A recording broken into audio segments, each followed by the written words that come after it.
very much for joining us for another episode of Page Turners Plus. You will remember that last year we spoke with Nalo Hopkinson. We have the good fortune to be speaking with her again. Today we're discussing one of her, not one of the newer novels, but you will see that there are some similarities between this novel that we're discussing and the one, Black Heart Man, that we discussed last year. Today we're discussing The Salt Roads. Nalo, welcome and thank you so much for joining us again.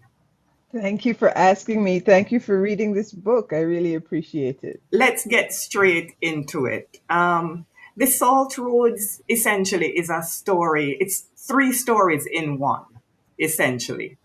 And they're not necessarily all that similar.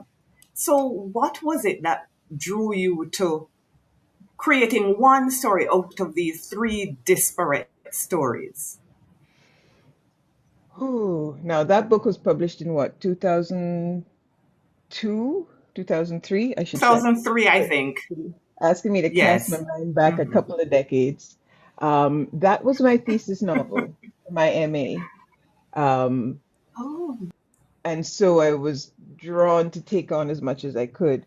Why the three different stories? They just came to me, and I wanted to pull them together. I was thinking in general about light-skinned Black women who are often sort of put in the position of not being enough, being seen as not being enough of one and not being too much of the other. Like there's this kind of in-between position where um, some Black people don't accept them and white people don't see them as white and they don't necessarily see themselves as white. So I was thinking about that through history and how that plays out. And I had been reading about Jeanne Duval, Baudelaire's mistress of the 19th century French poet Baudelaire. And I had always wanted to talk about Saint Mary of Egypt, the dusky saint is what her nickname was. And so I invented Mère. The other two, one is was in the Catholic record, and the Jeanne Duval we know of. We have paintings of her, we have descriptions of her from Baudelaire. Um, I don't know, things come together, and that's how I end up writing about them. What happened was because I was drawing on three different time periods, plus the sort of non-time of the deity of Erzuli, uh, I ended up with these three stories that I had to figure out how to enmesh them. And I remember at one point going and looking up points in history where they would have all been, and sort of making notes on little cards of paper and throwing them up in the air and seeing how they landed. And that's how I started to combine them. It was a job of work. I love that you combined them and described it to someone as a divine Black feminist epic. Thank you. Well, I think that I think I wasn't being hyperbolic, which isn't always like me. I can be, but what struck me was that there's a real thread between these lives and the way that you create their inner lives, despite them being in what seems like quite disparate periods of history in different parts of the world. I Mhm. think for me, one of the things I'm really interested in is how did it work to have two kind of characters that you could draw on from the historical record, as so far as records existed, and to create one which I suppose is a bit of a counterpart to a character who's well drawn but who's masculine. Like, Mhm. why did you make that choice rather than just going for three historical figures or from recreating them all? Before I get into that, I realized there was one more thing that led me to combine the three. I was reading the book African Fractals by a scholar named Ron Eglash, and he had gone to Africa to look up examples of art and design there, and to talk to people there and see if he could discover whether the use of fractals was deliberate and intentional as fractals, or whether they were just parts of design that happened to work out that way. And of course, he found the answer was both. But reading that book was the first time I actually began to understand what a fractal was. And I remember being in a plane. I don't know, remember what I was flying over, but looking down, I could see the rivers and I could see how they were fractal. And I could see all of a sudden my brain just expanded. And I realized the deity I was talking about, that fractal time, was going to be the easiest to try to describe her in, because she lives in all times and all places at the same time. And how do you, as a human being with a kind of sort of linear brain, how do you get that across, and how do you get it across on paper? How do you get it across in language? So that's what I was trying to do. Um, okay, so to get back to your question, can you repeat it for me, please? Two real historical characters and one that's not. How to make that decision? I sort of feel I have permission to make that decision because I'm writing fiction. And I knew I was going to be fictionalizing Markandal and Jean Duval. So the decision was to how to fictionalize them and still get across my sense of how they were and to feel I was doing them justice. Combining them with fictional characters, I read enough. I mean, it's part of my genre, right? So there's enough alternate history um, and in fact, when I teach historical fiction in my creative writing classes, I try to encourage people to invent a character, not to just go and look for somebody famous and essentially write a textbook, but to invent a character that you ordinarily might not hear from, and talk about what their lives are like in that space. So it's techniques that I've been reading since I've been reading in this genre. Um, and using a fictional one gives you, there's a lot of fictional characters in it, but gives you a bit more freedom because you have these real lives and you have what's in the historical record about them, but you want to combine them or bring them to life in a way that is not so constrained by the history, but that yet doesn't depart too far from it, except in the case of St. Mary of Egypt, where I felt I needed to depart from it. So I don't know if you've seen the film RRR. It's an Indian film that talks about two freedom fighters who are historical characters who never met, but the filmmaker did what we call a secret history. He went into the places where we don't have stories about them, but where they could have met, and he made this gorgeous, lush film. It's got dance numbers. It's got fighting colonialism. It's got tigers. It's amazing.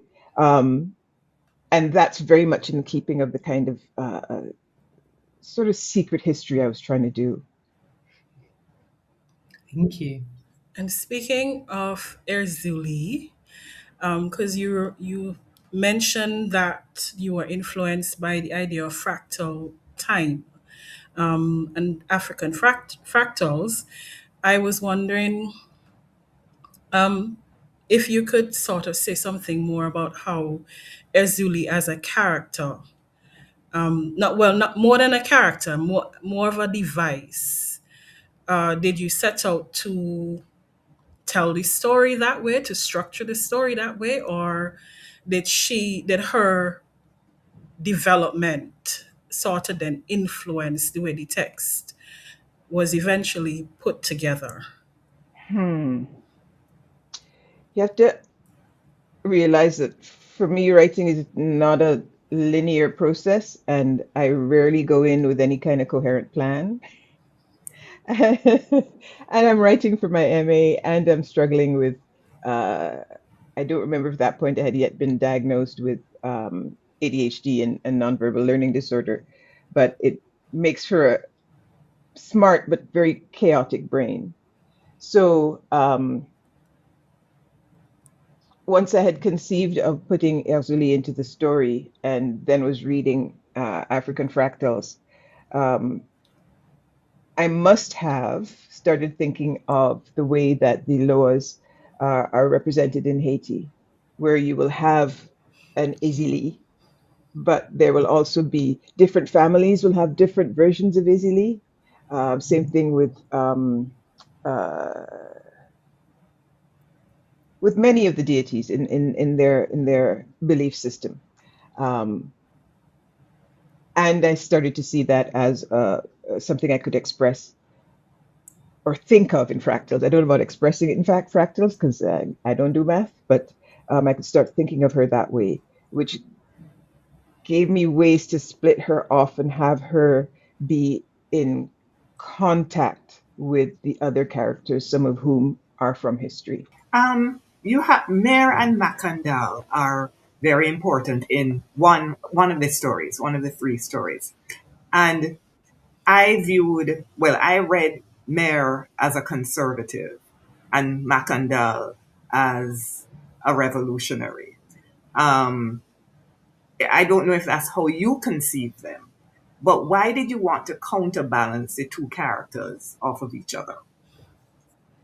There's a couple of reasons that happen to sort of line up nicely together. And one is I wanted Makandal to represent Ogu, the deity. Uh, he's usually seen with a hammer. He can be a soldier or a general of war, but he can also be um, a leader and very gentle with his wife, um, Izili. So I needed two characters who could be those two people.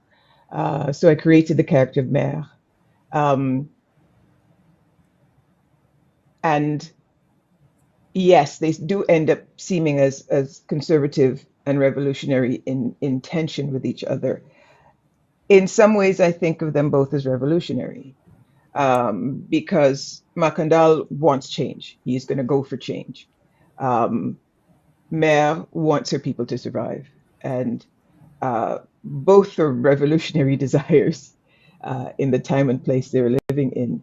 Uh, but it means that she, thinking more of life, is going to be more conservative, where my version of Makandal, uh, not any stranger to violence, not afraid of it, um, not afraid of doing what he thinks he needs to in order to make things happen. And there's a certain amount of ego going on there.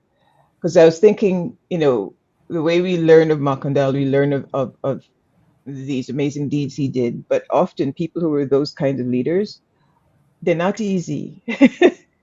They are very strong, they are headstrong, they are hard to get along with, they may be violent, they may be. So I wanted to make a complex depiction of Makandal while bouncing him against this woman who at some level they have similar desires, but they are always going to be warring. And I wanted her at some point to come to some kind of reconciliation, if I couldn't make it happen face to face, but her to come to some kind of understanding of and sympathy with Makandal, because they're both they're both doing things that were not supposed to be the province of enslaved Africans, and they're both trying to make um, lives for people that they can live with respect and with agency. So yeah, it was deliberate and it was layered. Sometimes this book I did not know what the ras I was doing. I did not know what scene I was going to write next. I would wake up and think, all right, this thing is due soon. You got to show it to your mentor soon, and just start writing. I ended up with this mess that I had to somehow knit and braid together. I mean, we're grateful that you finished it and that you did put it all together and get it out to the world. I kind of want to pick up on something you said earlier about teaching historical fiction. And I wonder if there are any things that you would think about your own novel and the things you teach your students. Are there anything that you come back to when you think, with the passage of time, are there any characters that didn't make it in, like historical characters or invented ones? Or are there any examples that you use with your students that you think people don't often pick up on with this novel? I'm usually not. I don't teach as much of my own work when I'm teaching creative writing. I do a little bit if I want to illustrate particular techniques. Uh, but when I try to think of characters I might have included, I might have done more research. Um, I mean, I did a ton of research, but uh, there's always this level of panic of the thing being due, and the brain being very, very disorganized. I don't even know if I was on medication yet at that point. So it's all a mush to me. Uh, I think once I'm done with the book, I'm pretty much done. I wouldn't go back and revisit it. It is what it is, and it's representative of where I was at that point in time. Um, and I was looking into histories of people where there isn't much, like trying to find stuff on um, Jeanne Duval that could feel like hers, that wasn't somebody else looking at her from the outside and going, "Oh, this crazy black woman," was difficult. And I had a lot of help. Writer Bruce Sterling sent me a collection of Baudelaire's letters that had been translated into English. And I read through them and thought, wow, this guy, I would hope to have met his mistress on her own terms because the way he describes her is insane. It's disrespectful. It is exoticizing. It is, I don't think he actually ever understood who she was. Um, and similarly with reading what we have from Zosimus of Saint Mary of Egypt. I just found it similarly just very exoticizing, very, he's telling a story to serve his own ends. And I had to go in and imagine, and I felt I had more leeway with St. Mary of Egypt to imagine because what we have of her isn't necessarily a history. We don't even know if she actually existed. We have a story of a saint. So I could fiddle with it while keeping it as true to what we have from Zosimus as possible, and I had big fun with that. That was one of the last scenes I wrote, where he goes back to see her in the desert, and he comes back and tells people there was a lion guarding her, and she was, she walked across the Jordan and all kinds of nonsense. Except I'm writing fantasy, so I can find ways to make some of it not nonsense, but still be telling it from her perspective. That I really enjoyed that scene, writing that. I don't know if I've answered your question. I've wandered off track, but You've given me another question. So if I'm going to just take the little liberty that I have of having the mic, so to speak, I wonder if you think of the Salt Rose as a reparative history, as far as like it's a historical fiction, but it's intentionally reparative. Is that a fair description? Would you say? Yes. I mean, last time I spoke to this group, I told you that I tell people don't read my books to learn history because I will mess history up deliberately to make it suit my own ends. And hell, I'll mess up biology. I can, I'm writing fantasy. I can do what I want. Um, I but mean, there are, historians do that. That's fine. hmm? I didn't catch that. I said historians mess up history, so you're fine. Exactly. So yes, in some ways, I do want people to consider often the ways that people get represented in history and in popular narratives are not humanizing at all. They are very dehumanizing. And I want people to consider that there could be a way in which, the ways in which, say, we people are represented that are tend to be so contemptuous, that we can see ourselves as human. Um, so there's a certain amount of healing that I'm doing for myself and hopefully sharing it. Yes, and to sort of to follow on that discussion of history, even I have another question lined up. I have to think about the importance of Ezuli as a figure of Haitian history and revolution as well, and how she sort of represents the history from the ground, the people on the ground, as opposed to official records handed down. So, yeah, I just wanted to say that because I see it playing out. I think it's such an effective, like Izuli as a figure is just so fascinating and effective, and brilliant narrative tool and a figure for challenging these official records, especially where Duval is concerned, because that scene where she's dancing, where that becomes the serpent, le serpent qui danse, right? That is totally from Ezuli's merger, undermines his perspective, his as in Baudelaire, undermines his voice, and shows how much he misses what we can appreciate as the audience, seeing it from Erzuli's perspective and her merger with John. Um, yeah, I just wanted to add. Yeah, as I think of it, the other thing I was doing with Ezili is I was representing three specific Ezilis: Ezili Freda, Ezili Danto, Ezili Gerouge. So Ezili Freda is the more sort of um, young, beautiful, very interested in fine things and sweet perfumes, and Ezili Danto is older. She has scars on her cheeks. She is, I thought of her as bitter. And Ezuli Gerouge, red-eyed Ezeli, is, I thought of her as the termagant enraged. So she's going to go to war. So I was using those three versions of Ezeli. And when Baudelaire sees Jeanne dancing and tries to describe what he's seeing and ends up with the Serpent qui danse, the dancing snake. Baudelaire's poetry, I can read it in French. It's deceptively simple in French. My French is, I can kind of survive if you throw me into a French environment, but it would help if I had a dictionary. So it's that kind of French. But yet, I found Baudelaire pretty easy to understand until I tried to translate that poem to put it into the book. Uh, and I could not. The concepts were just too layered and complex.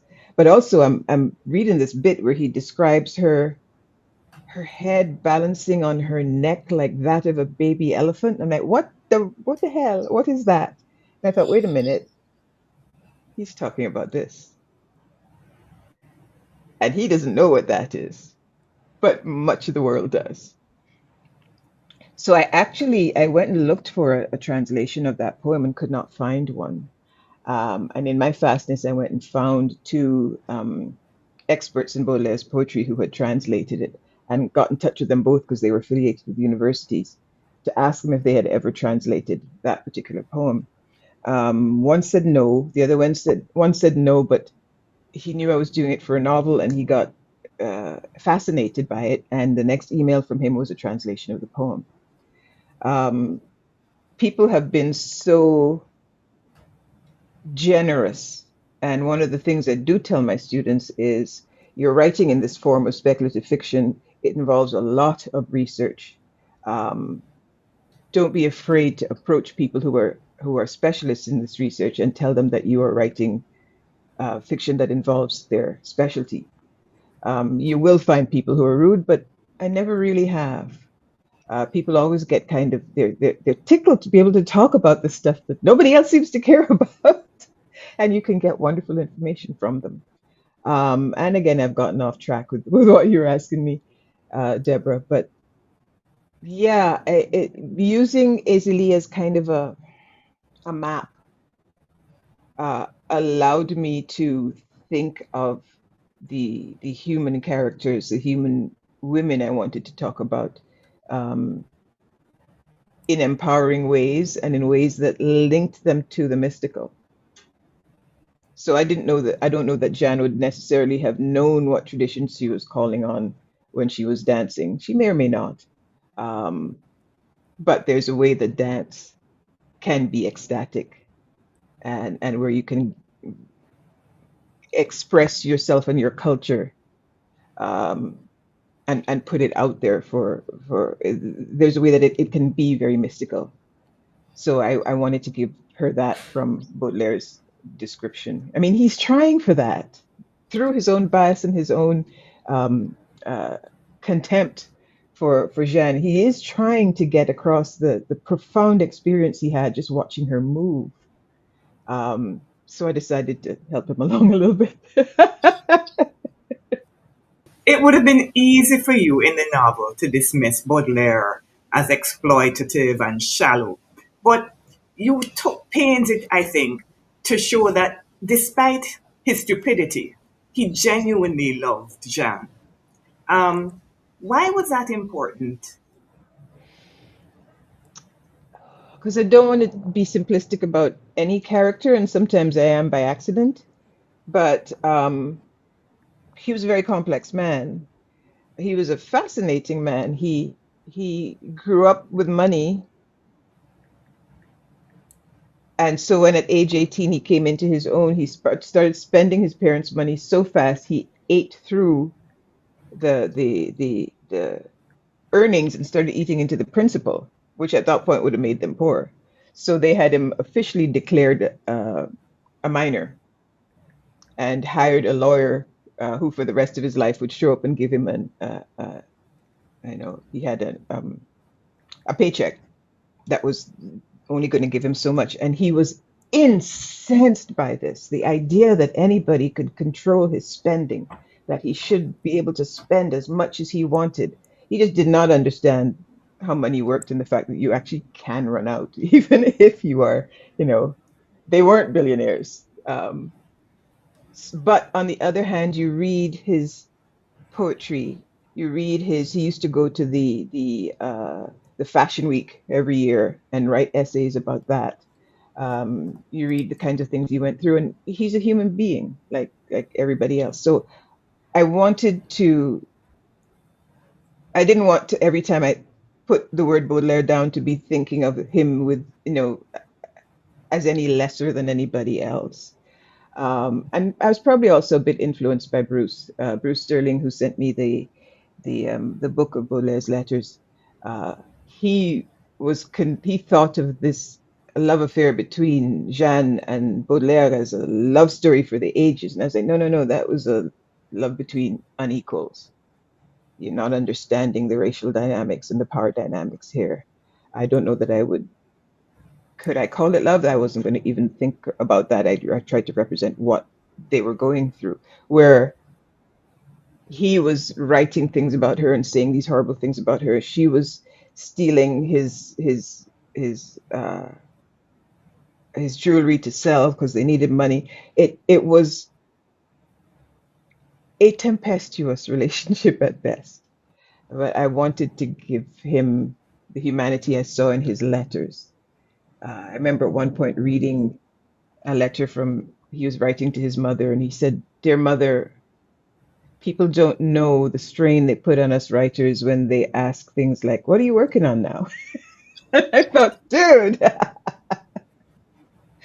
feel you. I know exactly what that's like. I know that panic. And all of a sudden he was a bit human for me. Yeah, I did wonder that if you kind of related to him as a writer. So you kind of answered my question. If that played a part in you kind of trying to humanize him, but like, well, the life of a writer, and I wondered if their relationship you could relate to on any level, because he chooses a woman who doesn't share his intellectual interests, right? He would burn his manuscripts for money if given half the chance. She doesn't take him on at all. She's not influenced by his prestige, the big names that he is, or the people that he knows. And I wondered if he needs that because it allows him to retain. He retains a certain humanity because he's not fawned over when he comes home. But yeah, I wonder if there was anything in that you could relate to, like choosing a partner, and perhaps not in terms of your personal life, but something you've seen where like it actually sometimes can be helpful to not be married to someone who understands your work. That might be an extreme example because he can he's this big man of letters and she can barely read. But is there something in that kind of? I don't know. I think he chose her because he thought she was hot, and I think she chose him because she thought that it would give her a certain financial ease in life. And then they got embroiled with each other, and it was a hot mess. So I just saw it as, a very common type of relationship that can happen when people are just sort of thrown together and don't know how to. We don't get along with each other easily, human beings. We're social animals, but often it seems we don't really like each other. So I know I've seen enough of that kind of relationship represented, but I could never forget that she was the one with less power. She was the one who was racially discriminated against, living in a Paris where there were Black people, but coming out of slavery, where her mother and her grandmother would have been taken in slavery. They didn't sell her in the Caribbean. So they did what they usually did, was to bring her to Nantes in France and sell her into prostitution. So that's where her grandmother came from. Her mother was also a sex worker. Jeanne was actually maybe taking a step up by being a dancer in the café concert, in the concert cafes. Um, and that's what she comes from. And that's the amount of agency she is given in the world that she lives in. So I could never forget that difference, even though Baudelaire thought of himself as poor. If he'd written a budget like once, he would have been able to survive quite happily in what he was given. Um, I don't think he thought about these things much. Uh, and that's where I get defensive of, protective of Jeanne. Her life must have been hell. And then I think it was he who gave her syphilis. Yes. That the syphilis that eventually kills her. And we have this final description of her alive, where Baudelaire's long dead. She's seen in the market by one of his friends, and the syphilis is ravaging her face and her body, and she's just this object of pity. And I thought, how can I I know that's the last we have of her. How can I, without changing what was seen, redeem it and give her finally something? And it occurred to me, well, you might be dying of something, but you might still have come to a happy life. That's why I have her. She sees him and she decides to pull a thing. So she reties her tignon, and she limps a little bit more. She's actually hoping he won't recognize her, but if he does, she doesn't want him to have any of it, know anything of her life. But her life is actually going okay. She's not well. She is dying, but she's found love finally, and she's found somebody who doesn't judge her, and she's found a kinky love, and it's working. She's finally had, the kind of, I was able to find some of the joy I would wish for her. Yes, to sort of follow on that question or the discussion of intimacy and love and sex work in that era, I'm recalling that you stated in an interview with, I think her name was Nancy Johnson, Mm-hmm. that you are unapologetic with the way you depict your characters, speaking about intimate pleasure and the frankness with which you speak about sex. And in other discussions, we've talked about how you are on a quest to speak to decolonize sex. So I am wondering, how that has, if you've had any time since the book was written to reflect on the type of reception that your frank discussion about sex or depiction of sex and intimacy in these works has had. Any responses? I remember the text was embroiled with some controversy back in the day. I was wondering if that has changed at all, especially from Caribbean audiences. I haven't had negative response that I've heard from Caribbean audiences. If anything, they tend to just glide over that part entirely. But when people do address it, it has usually been positive from the Caribbean. Um, I was contacted once. I think I know the thing you're referring to, Deborah. I was contacted once by a librarian from a US university. It turned out I recognized her name because she's also a fantasy writer. And I had read her. Her work is amazing. And she was working in a library where a patron had issued a challenge to the Salt Roads. A challenge means, in American library terms, that the person wants it pulled from the shelves because they think there's something inappropriate about it. So their process when that happens is to get the person to fill out a complaint, to write down what their objection is, and then the librarians meet as a team and reread the book, and decide if the challenge has any merit. So before they did this, they wanted to give me a chance to speak to what the patron had said. And so they sent me an anonymous version of the form she'd filled out. And the woman wanted it taken off the shelves because of the sex and sexuality.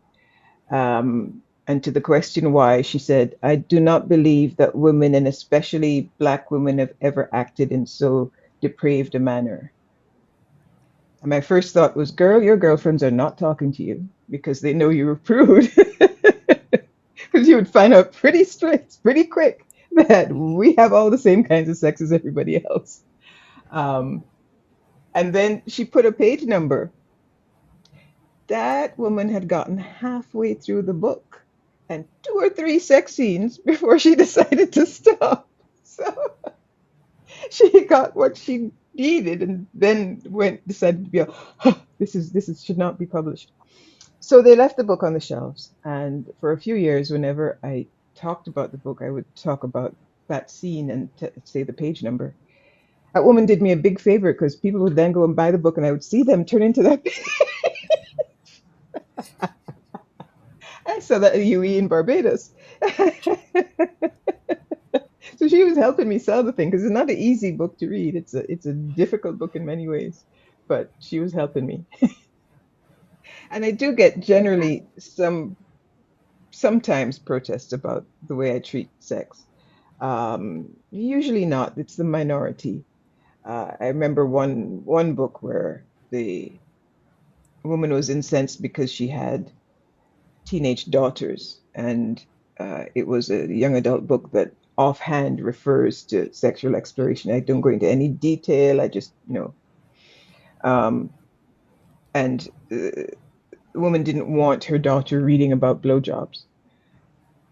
She's almost an adult, but she already knows she can't come to you and talk to you about things. But mostly I get either positive responses or people being surprised, but in a pleased way, I think, that I just put this stuff on the page. And I attribute that to one of my mentors, Samuel R. Delany, who is a Black man, a gay Black man, a science fiction writer, a writer of many, many, many things. But I first encountered his work as a science fiction writer, and he blew my mind.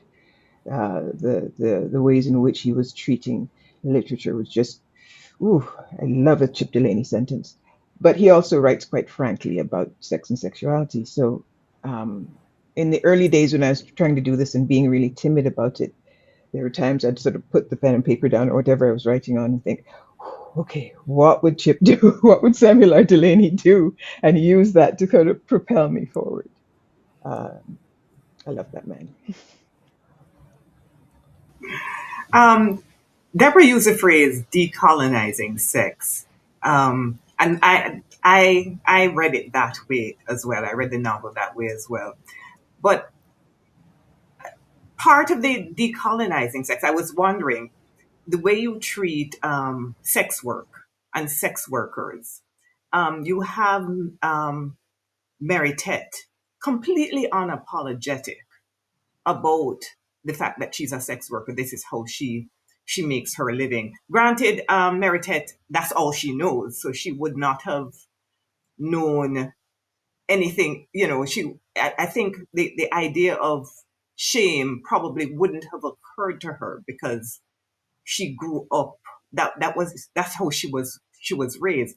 But I was wondering if you intentionally wanted, in terms of sex work, to de-link it from shame. I thought generally the novel wanted to de-link sex from shame in general, but I wondered whether specifically sex work you also wanted to de-link the two. Yeah, I did. And part of it was reading the accounts of St. Mary of Egypt and just getting incensed on her behalf for the way she was described as this loose woman who just wanted to debauch men. It's like she was making a living. It was a job.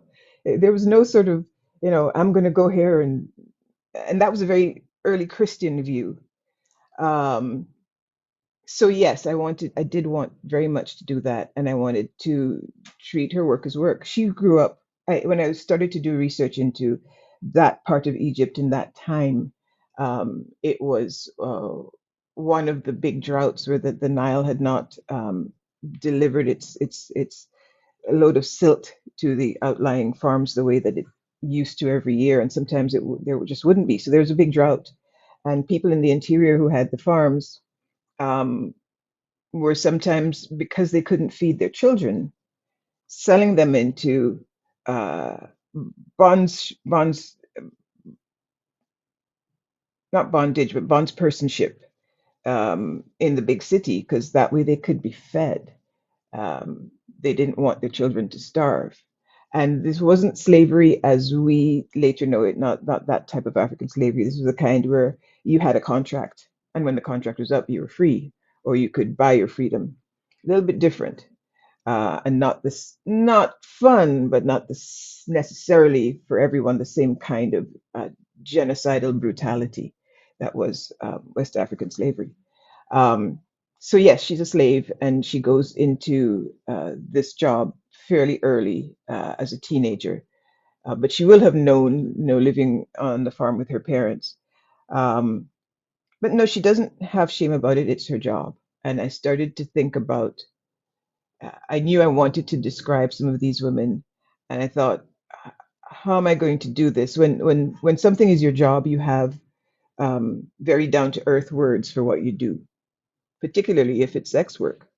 And I'm writing in translation, right? I'm writing like, fourth century Egyptian.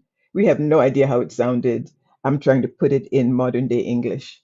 And I wanted these women to be able to talk um, the way that sex workers often will talk amongst themselves about things to do with sex. They know a lot about sex.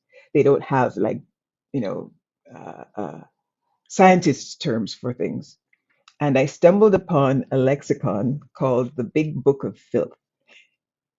It's an amazing book. It goes into terms for sex and things that are uh, seen as filth right across the ages.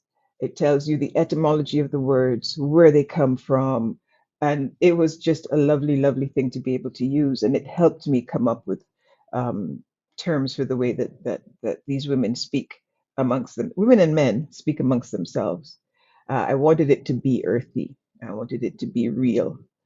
And one criticism I do sometimes receive of the Salt Roads is that it doesn't read as historical because I don't use fancy words. I'm like, nobody speaks fancy words in their real life unless, they're a scholar or they're a scientist or something, or they're a specialist in something and they're talking to others. You talk the words you know. And just because they sound fancy to us 5 centuries hence doesn't mean that they were. So I get to represent them in ways that, feel like real people speaking. Um, Yeah, that was also an interesting find. I found translations of letters from the time period, and one that particularly stuck with me. People who were in the interior would say if a salesperson was coming through, would give him the letter to their cousin in the city, which he would get like months and months later as the guy went traveling. So I found one of those letters that had been translated, and it was a woman in the city writing back to her cousin in the country, and the cousin had sent her daughters to get some refinement. And the woman said, "You should see how your daughters are acting. They're hanging out with the soldiers. They're wearing scandalous clothes." I thought, I know that auntie. I know her. So that gave me some of the spirit in which I wanted to write this stuff, to remember that people don't stand around declaiming just because it's a long time ago. They say what they need to say. I'm wondering about your thoughts on the book, sort of 20 as an adult. Your book's 23, right? It's not a baby book anymore. It's not new, although it feels very contemporary. And I've as somebody who's read it, this year, it doesn't feel dated, I suppose is the word. That although novels, stand the test of time, they don't, right? I just wonder if you have feelings about the journey that it's taken as a novel, how it fits in with your broader oeuvre, as the French would say. Um, yeah. I am very proud of it. It was a novel written at a difficult time for me, as I realized what was happening with my brain and was starting to get treatment for it, plus trying to do an MA. and holding down a full-time job. Or was I? Well, I had a full-time job as a writer. So it was a difficult book to write, and it was the most complex thing I had pulled together at that point. I think the nearest in complexity to it is my 2024 novel, Blackheart Man. Um, and I was trying to do things I only half grasped. I remember sitting down with my mentor, James Morrow, to describe the book I was trying to write as we started to work together for my MA. And I would describe something that was going on in the book to Jim, and then I'd say, and then there's fractals, and I would watch his eyes start to wheel in his head. So there was a lot going on. I'm still very, very proud of it. I'm aware that it's a difficult, difficult book, that it's not what people think of when they think spec fic. It's not, spaceships and fairies. So if you open it expecting a simple narrative and a story of, triumph, and um, it'll be there, but you have to go through some journeys to get to it. And it deals with history in ways that are kind of irreverent, because that's more fun. Um, so I'm very, very proud of it. I see it as a point in my writing career where I pulled off something that I did not know how I managed to do it. And yet it's a book that there is so much awful that is happening, and it's so much that is bitter, that it carries for me that feeling anyway. And yet there are moments in it that lift off, that where you can see me kind of having fun, and sort of poking at institutions. Um, I mean, I love how you recovered joy for Black women like throughout time. I think that the idea that Black female joy is timeless, is sexy and fun, and in all of the worst of circumstances as well as some of the happiest moments. I think yeah, it's incredible, and that's a really special thing to take away from a novel. So thank thank you you. for writing that. Sorry. Fortunately, we're out of time. There are many other questions we'd like to ask you, but we have to wrap up now. Thank you very much, Nalo. We really appreciate you. I'm sure you all enjoyed this as much as we did. Thank you very much for joining us.